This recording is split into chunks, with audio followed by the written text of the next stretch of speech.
This is in Nasser City in Cairo. There's a big mosque just at the end of this road, and that's where all of these people gathered. You can see behind me probably about 10,000 people. You can see a huge Egyptian flag running through them all. And what this is a show of strength in support of the president ahead of those huge rallies which are planned for Sunday. Sunday will mark exactly 1 year since the president took office.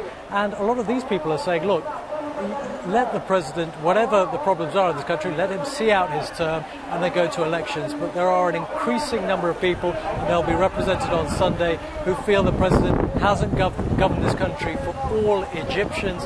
He's just governed for his particular segment of society, the more religious, and for his group, the Muslim Brotherhood.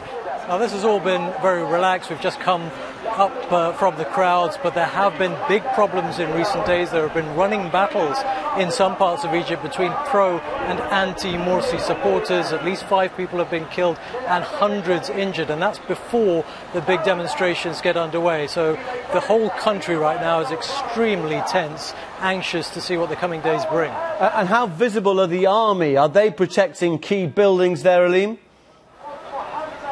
It's starting to happen. We've certainly seen military helicopters over us here. There are also some smaller anti-Morsi demonstrations in Tahrir Square, for example, and we've seen the army present in those areas. When we left Cairo yesterday, we could see a deployment at all the roads entering and leaving the city.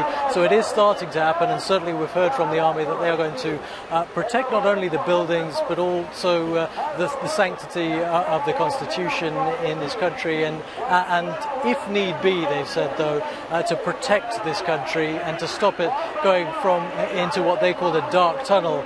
They did leave the option open to take over the country if things get so bad. But for the moment, they are hoping that the next few days will pass off without a huge incident. But I think a lot of people otherwise are expecting certainly more deaths and certainly a lot more injuries.